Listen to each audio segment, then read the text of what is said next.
Hi, my name is Marisa Sweeney. I'm a registered dietitian. I am the owner of Be Well Integrative Health Services. It's a wellness center that's headquartered in Morristown, but we have 13 locations all out through the tri-state area. And I also own the New Jersey Vegan Food Festival, or otherwise known as the New Jersey Veg Fest, probably better known as the New Jersey Veg Fest. And I'm here to talk to you today about 4 particular things that you can take away, or 4 points to take away that really focus in on what you can do in your diet to have the best recovery after a workout, after a run, or this advice can really be applied to almost all athletes. Like, what can you do in your diet to really optimize your recovery after a workout or a practice or an event is over? And also, what can you do in your diet for injury prevention? And there's a lot of overlap with those 2 categories. And the list really can extend far beyond the 4 things that I'm about to talk about. But I just wanted you to have 4 nice big takeaways that hopefully you can implement and really see a positive effect from. So the first thing I have here is to hone in on the recovery, what is really considered to be optimal in terms of dietary choices. The thing that you want to keep in mind is that you really want a 3-to-1 carbohydrate to protein ratio, and that's gram for gram. So for every gram of protein that you have, you want to match it with 3 grams of carbohydrate. And I think it's a big misconception that everybody needs to get more protein, more protein, more protein, even the recovery phase. But it's really so much more about the carbohydrate. The protein's definitely important, but that carbohydrate that you're bringing in after your workout or in that recovery phase is going to replete your glycogen stores. It's really going to determine how you perform the next day and how you build yourself stronger. So it's really, really important, your 3-to-1 carbohydrate to protein ratio. So just to give you an example of what that would look like. So I would say most protein powders, not all, but most protein powders are somewhere in the range protein-wise of about like 15 to 20-ish grams. So if you're going to make yourself a protein shake after a workout and your protein powder has 20 grams of carb in it, then I would try to match it with 60 grams of carbohydrate so you can get that nice 3-to-1 ratio. So that would look like your protein powder in water, or maybe even something like unsweetened almond milk, because there's not a whole lot going on in there. It's pretty low calorie. You're not getting any sugar. It actually gives you just as much calcium as any cow's milk will give you, so you're not missing out if you go that route. And then maybe you blend up a banana and a cup of berries in there, and that is going to be your approximate 60 grams of carb per your 20 grams. That's just like that's an example of a 3-to-1 ratio that would be really good. And you really want to have something like this in the 60 to 90 minute window after you work out. But there was actually recently, a couple years ago, a research paper that the American Dietetic Association released saying that if you don't have something to facilitate a recovery, either meal or snack or what have you, something dietary wise, in that 20 to 30 minute window after you're done running or after your workout or what have you, after you're done practicing, whatever it is, that it can actually decrease your chances of building muscle by 40%, which is huge, huge, huge. So even having something, it's a very specific time, that 20 to 30 minutes, right after you're done working out. So even having something like a bar, like the Scout bars are really good.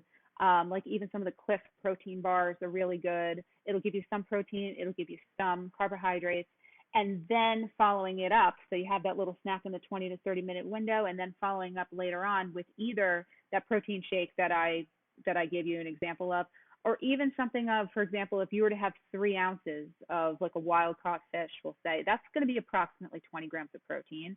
And then if you match it up with about like 2 cups of whatever starch you're going to have, and think of the cup as the size of like, think of the size of like a teacup. It's not that much.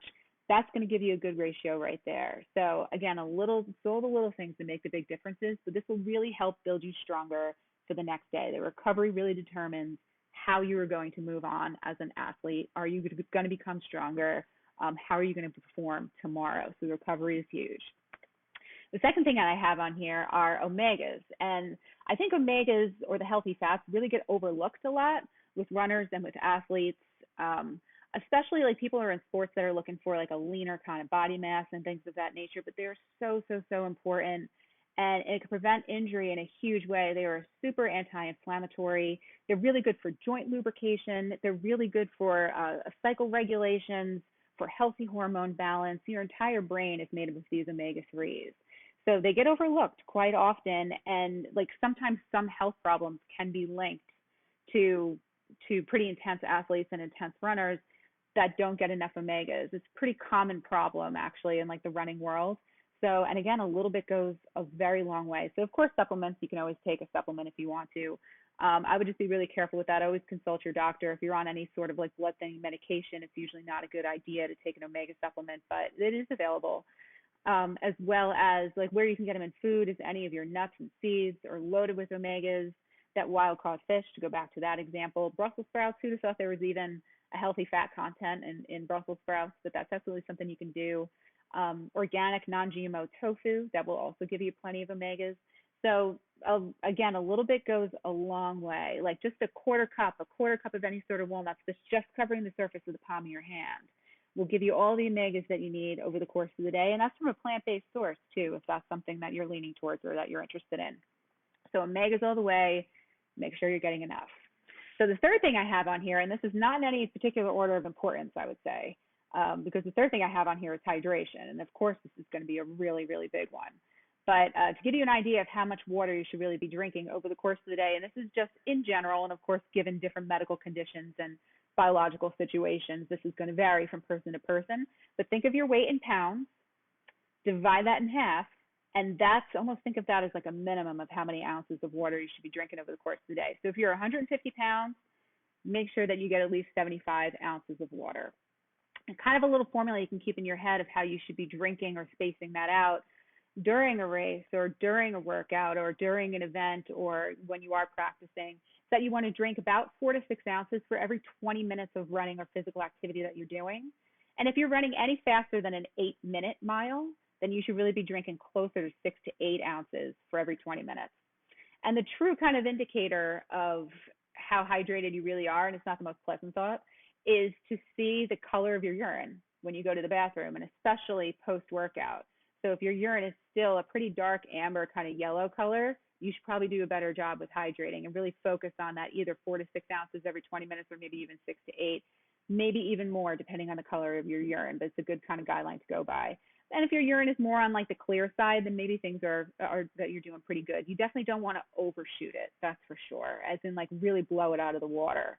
So I think there's a lot of myths out here about how a lot of us should be drinking gallons of water, and that can really lead to electrolyte imbalances. There's even a decent amount of research that shows that like really intense runners, like distance runners, that if they have too much hydration, that generally their times are slower. So hydration is so important, and making sure you're getting enough, but also really not going overboard with it is an important consideration. And the last thing I have on here, and like I said, this list can go on forever, is getting enough branched chain amino acids. So a branched chain amino acid, there's only 3 of them. It's leucine, isoleucine, and valine. And they're considered to be essential amino acids. And think of like amino acids as being like the building blocks of your protein. They're essential because they can't be produced by your body, and they must be obtained through your food or through your diet. And they help build muscle, they decrease muscle fatigue, and they alleviate any sort of muscle soreness, so they can lead to alleviating muscle soreness. I particularly like a brand called Naked. I like them just because they're non-GMO, they're certified vegan. It's everything's really clean about it. It's organic. When you take a look at the ingredients, you recognize everything. So they're a pretty good brand. But other places in your diet that you can make sure that you get enough branched chain amino acids from are all the legumes, so beans, chickpeas, lentils. If they're not something that your GI tends to agree with, all your high protein foods too. So chicken, fish, you'll even find it in things like brown rice, you'll find them in almonds. So making sure you're getting enough is going to be important. So these are just 4 takeaway tips. So just to kind of quickly recap, the 3-to-1 carbohydrate to protein ratio for your recovery, having something in that 20 to 30 minute window after you're done working out. And then again, within the 60 to 90, somewhere in there. A lot of people like to break it up with like starting off with a snack and then having a meal afterwards. Making sure you're getting enough omegas all the way. Making sure you're getting enough hydration. So that's taking half of your body weight in pounds. Making sure you're getting enough of that in ounces, taking that as your minimum, but also making sure that you're not really blowing it out of the water. And then dividing it up either 4 to 6 or 6 to 8 ounces every 20 minutes while you're running or working out, just to making sure you're staying hydrated. and also making sure that you're getting enough of the branched chain amino acids in your diet so that you don't experience muscle fatigue as much, so that you can build muscle actively. And this is all to help you to become a better runner, to become a better athlete, and even overall. I mean, this is advice that anybody can follow if you're running any sort of race, if you're an athlete of any kind of sport. And you've probably heard me say this 5 times already, but it's so true. It's amazing how the little things make a big difference, especially when it comes to things like recoveries, injury prevention, stuff that you can eat in your diet to really aid this and to have you have a better experience as an athlete. And if you have any further questions, or if you want something a little bit more personalized, as I mentioned, I'm a registered dietitian, and I'm in network with just about every insurance that there is. So I take Horizon, Aetna, Cigna, United Healthcare, and a couple others that I'm missing. All the Horizon Blue Cross Blue Shield plans, if I didn't mention that. And give me a call. I'm happy to give you something a little bit more personalized, or maybe even kind of lay it out for you, so you do have the best experience as possible as an athlete, given whatever your event, your sport, whatever it is. I'm happy to help. And thanks for this opportunity, and good luck to you. And I hope to have an opportunity like this again soon. Thank you.